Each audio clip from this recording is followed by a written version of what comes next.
Perfume Chemistry, where chemistry meets art. This is a narrated talk usually given by Tim Harrison of the School of Chemistry, University of Bristol. It's Tim that's narrating the talk today.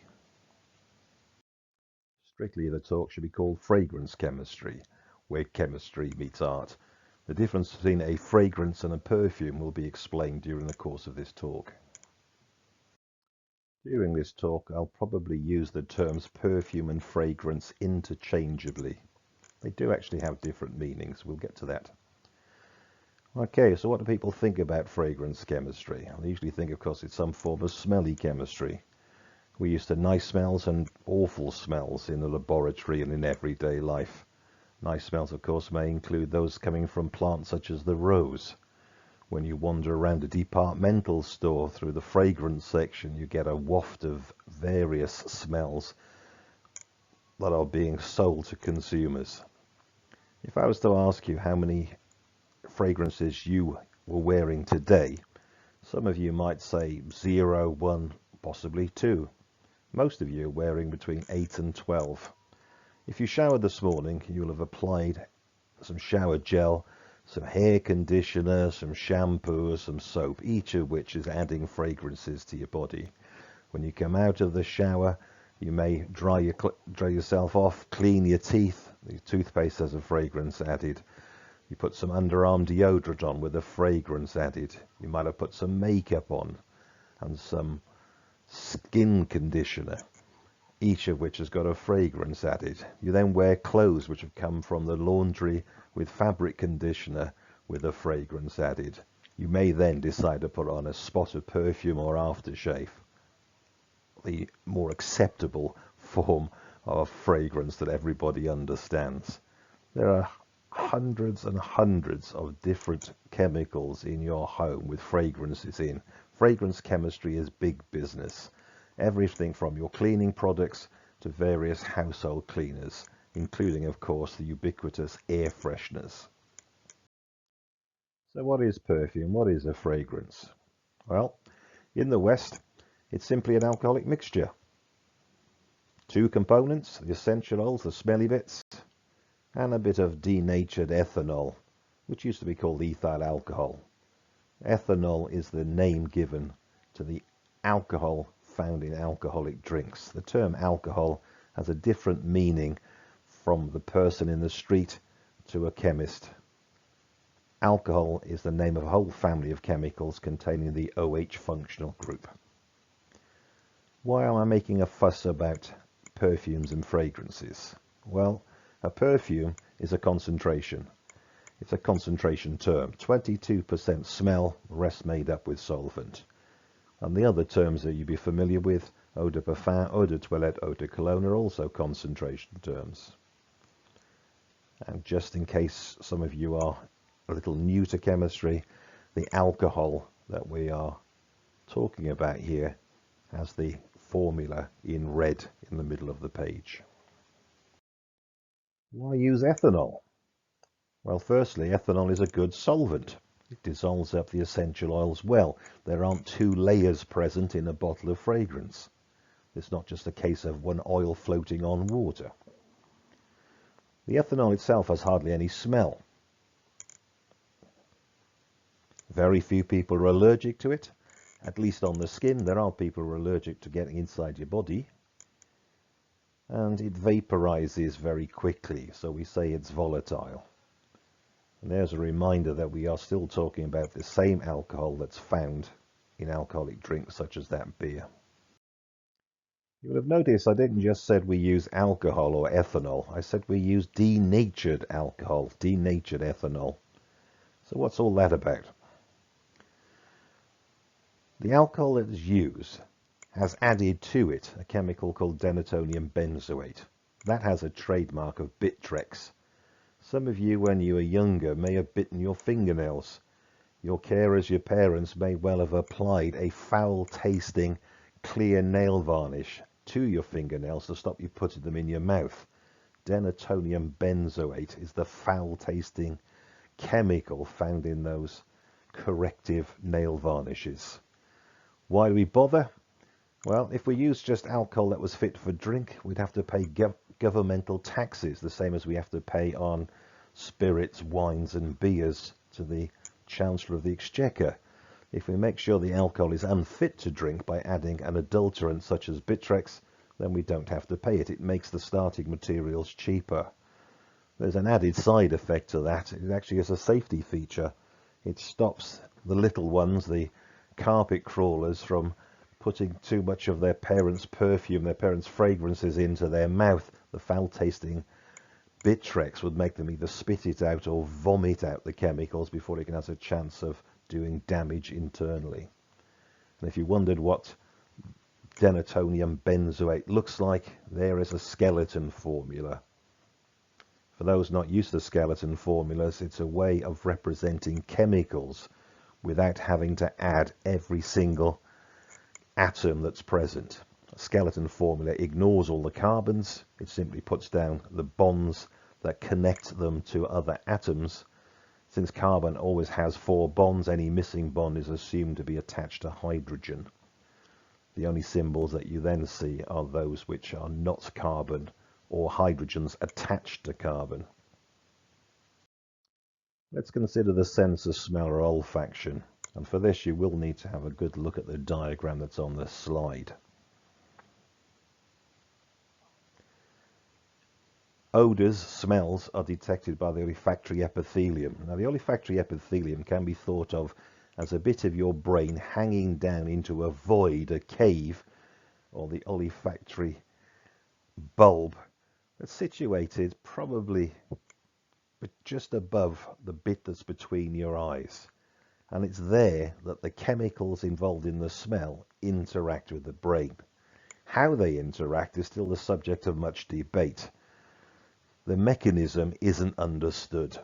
Some people, the shapists, think it's a bit like the lock and key model of enzyme activity, that the smell molecules dock with areas of the olfactory epithelium and send an electrical signal to the brain saying, the smell of cherries, the smell of vanilla ice cream.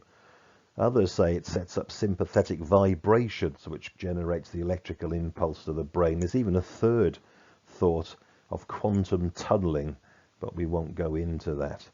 What is important to realize that any compounds that you are going to smell must be at least volatile. If it's not volatile, you're not going to smell it. If it is volatile, you may smell it. If you ever wondered why you can't smell steel, copper sulfate or sodium chloride, just consider its volatility. So how do these perfumes, how do these fragrances work? Well, molecules have got to leave the perfume solution that you've just applied to your skin and literally get up your nose. They have to diffuse up through your nose into the olfactory bulb and engage with the olfactory reticulum. So what we need to consider is a bit of intermolecular bonding. For molecules to diffuse up your nose, they've got to be able to leave your skin. The weaker the bonding, the easier it is to be volatile, the easier it is to get up your nose and up the nose of other people. I want to take a bit of a detour here and actually consider flavors. Fragrance chemistry is very closely associated with flavor chemistry. Few people appreciate that what most of us perceive as flavor is in fact odor, is actually smell. Simple biology lessons back in the primary schools and lower secondary schools tell us that the tongue is the organ that we use to taste. According to old books, there are 4 areas that our tongue will taste, and the diagrams in the textbooks we could talk about, but we won't. The 4 flavors that are typically associated with the tongue are sweet things like sugar, bitter flavors like black coffee, dark chocolate, beer, sharp flavors like the acids found in citric acid found in lemons, acetic acid or ethanoic acid found in vinegar, and some sodium chloride, some salt. More recently, a monosodium glutamate detector has been found on the tongue. MSG, the glutamate ion detector. also known by the Japanese as umami, and of course by a lot of television chefs. Most of the rest of the stuff that we detect is actually done by odor. And you can do a simple experiment to show this. If you pinch your nose and bite into an apple, you can detect whether the apple is sweet or sour because of the detectors on your tongue. It's only when you let your nose go and the molecules can get to your olfactory reticulum that you work out the flavor of the apple. Doesn't work with salt. Okay, so let's consider how these perfumes work. Let's apply some perfume. What we're going to go into here is the realms of intermolecular bonding. Weak intermolecular bonding molecules are going to leave the skin first. If we consider the perfume is made up of just of 3 different size molecules, small, medium and large, then we can understand what's going on. Let's assume the only intermolecular bonding is van der Waals, which is also called instantaneous dipole-dipole bonding and London forces. However, the molecules that are going to clear off the skin first are going to be the smaller ones, the ones with less intermolecular bonding, followed by the intermediate, and last in the main to come off will be the bigger molecules. Now, it's not quite as simple as that. The first molecules that come off will be primarily the small molecules. Perfumers, which when perfume came about was as much an art form as music, sculpture and poetry, referred to these small molecules as the head or top notes, and they last on the skin a few minutes. Followed by the intermediate size molecules, the ones with intermediate strength intermolecular bonding, the heart or middle notes, followed finally by the bigger molecules, the bigger intermolecular bonding, the base notes. It might surprise you to realize that fragrances are grouped into families. Here are 4 of them. These families are typically targeted at females. Look to see the composition. The ambers, the chypre, citrus and the floral are the names of the families, but look at the components. This is hardly scientific family groupings because you have members of one family appearing into the grouping of another group of chemicals. For example, jasmine appears under chypre and it also appears under floral.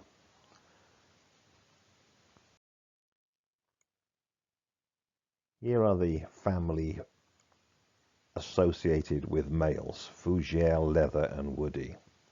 It makes no difference to the chemical whether you're a male or a female. Fragrances are grouped like this for marketing purposes. What you can actually do is make use of this information. Imagine that you want to impress someone. You can find out what perfumes they normally like to wear, look at which family of fragrances their fragrances typically belong, and buy another one in that fragrance family. It's a bit like buying music for somebody. If you know your person that you want to impress likes jazz music, you don't buy them classical music. I thought I'd mention here that memory and smells are interconnected. Humans are very good at remembering smells, and the smells in turn remind us of places, people and other events.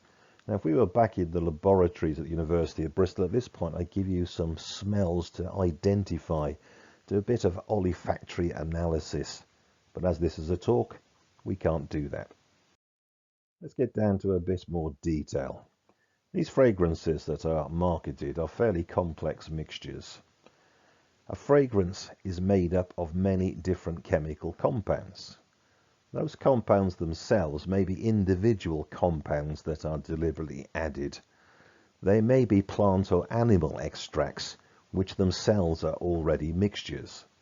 For example, if you buy a bottle of fragrance and the fragrance, not to be too crude, looks like urine, the chemical or one of the components that's in there would have come from a natural product from a plant, because the coloration usually comes from the breakdown of the chlorophyll that would have been extracted at the same time as the essential oil.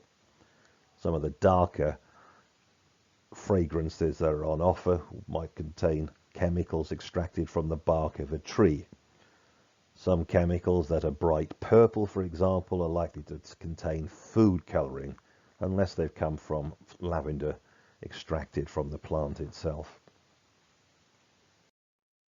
Essential oils can be obtained from several common extraction processes. Most of these will be well known to chemists. We can do a bit of steam distillation. Things like lavender oil are steam distilled, usually in the fields where they're cutting the lavender, because the cut lavender decays quite quickly. You put the lavender flowers in a big drum with some water, you boil it up, the essential oils that come over with the steam and then are condensed in a separate cooler container where the oil floats on the water. The water contains some traces of the lavender, and that can be used and sold as lavender water. Some essential oils are extracted by solvents, just as you would in a laboratory. Expression is an interesting one. It doesn't mean that you're pulling faces at the chemical that you want to extract. It means you're getting the spray. The easiest example to understand here is taking a citrus fruit smell. The citrus smell comes from the peel. When you peel an orange, the zest that comes out contains some of the essential oil. Expression, it just means taking off the peel, putting it between two pieces of freshly laundered cotton without added fragrance, and then putting it through a mangle so the oil ends up in the cloth. You then take the waste material away and use it, pig feed for example, and then you extract the essential oil from the cloth. I've put enfleurage in here for historic reasons. Enfleurage is not used anymore. In olden days, you used to be able to get a board, smear it with a mixture of pig and sheep fat, and then press the petals whose smell that you want into the fat. Leave it for a day, take the old petals off, replace them with new petals. The smells build up in the fat layer, and then if after a few of these iterations, we can do some solvent extraction from the fat. A very messy, time-consuming process that's no longer used. Okay, a bit of history. Essential oil production. In the past, before perfumers engaged with chemists to make their processes more efficient, extraction processes used to require a lot of labor and give very low yields of essential oils. The mechanism of extraction wasn't clearly understood. Sometimes the oils the perfumers wanted were impossible to extract, or came in such small quantities that they were very expensive. One case of an impossible to extract oil that was desired by the perfumers was lily of the valley. When you extract the lily of the valley plant, you'd get some foul smelling chemicals that are the precursors of the essential oil that's wanted. The essential oil is only manufactured in the plant at the point of release, so it's not stored there. So sometimes these processes then were impossible.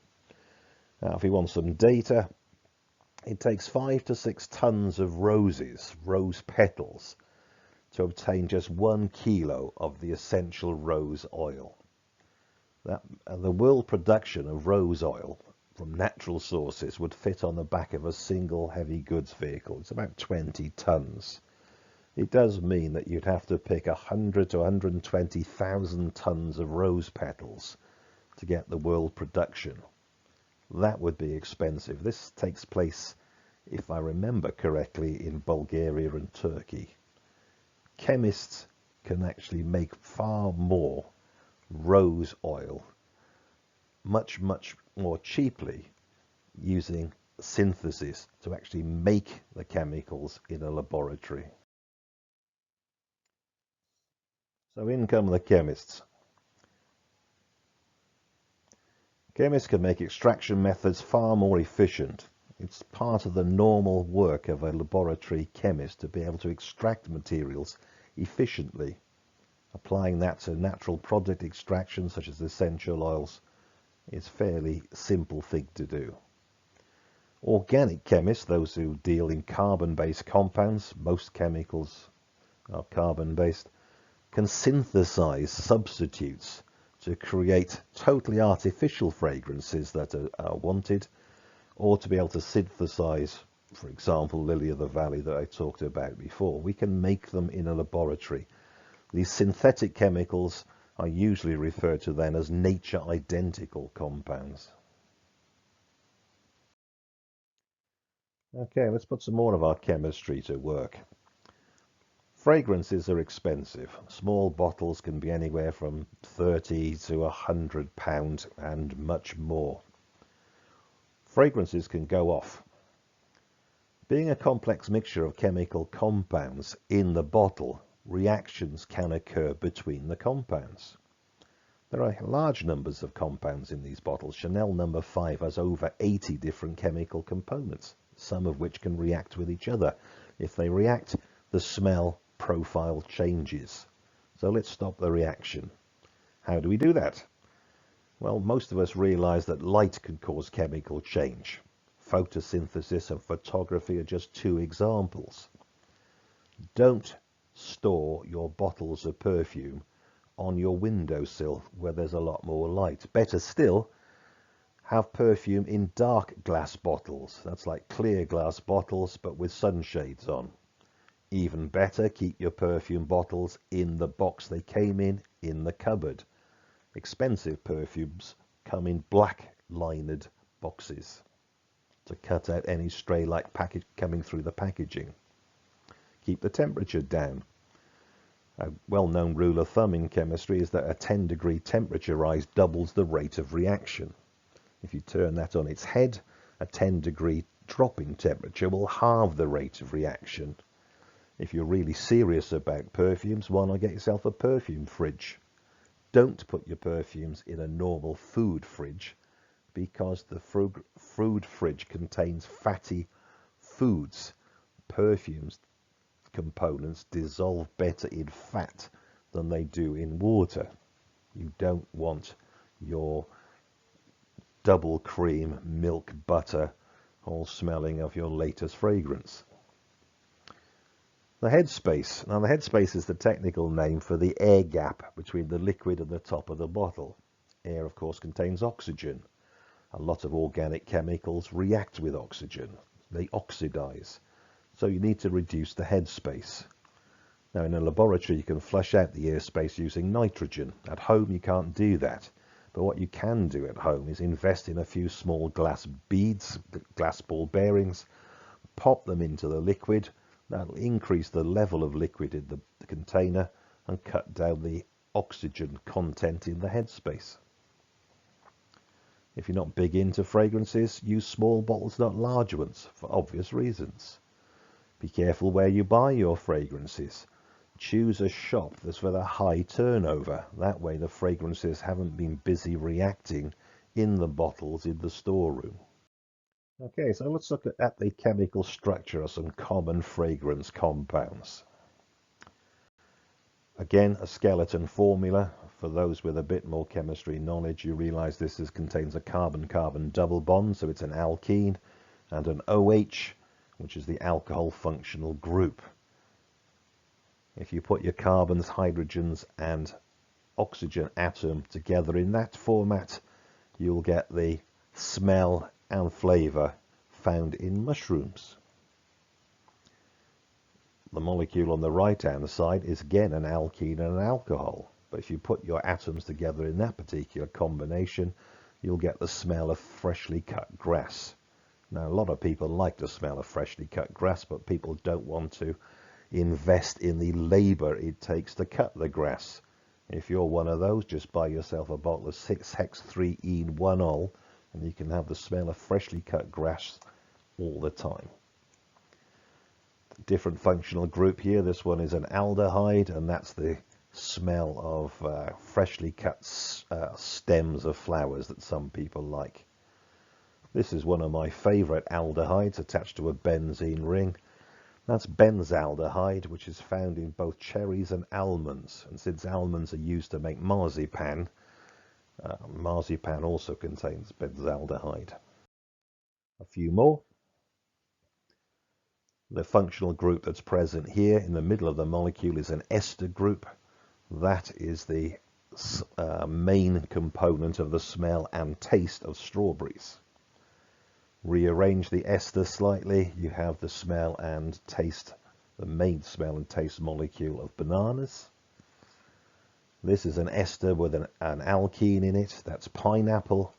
I think this one is cyclic ester here, is one of my favorite ever smells, and that's the smell and taste of coconut. Just 4 more structures.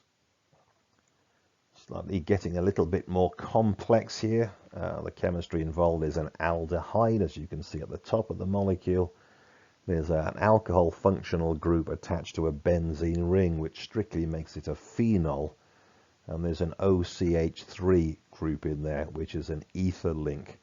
And that's what the taste of your ice cream and of some chocolate tastes of. That's the vanillin, the chemical name for the active ingredient by smell in vanilla.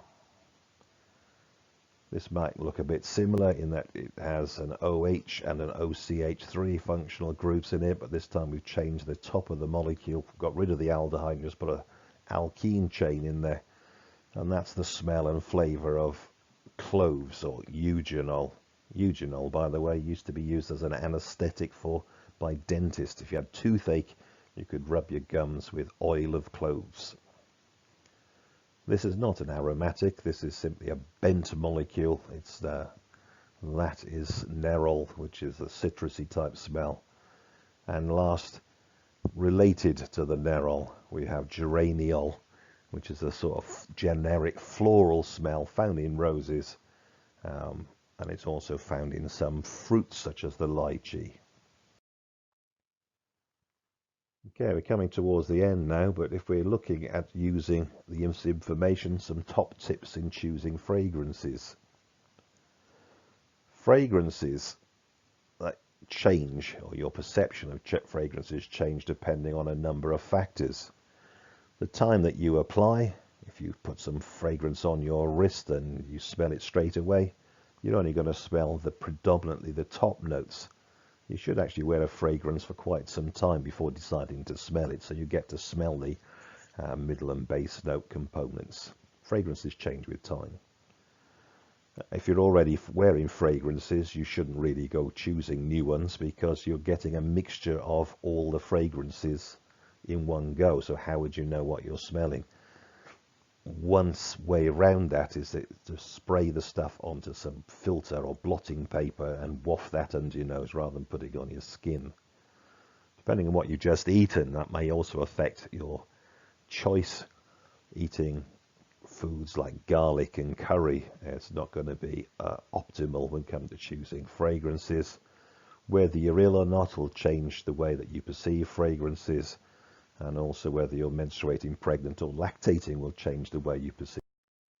Okay, this is where we'll finish this particular talk. There is a longer one available, but only in person. Thank you for your time. My thanks go to Dr. Hazel Mottram, on whose work a lot of this talk was based. Thank you.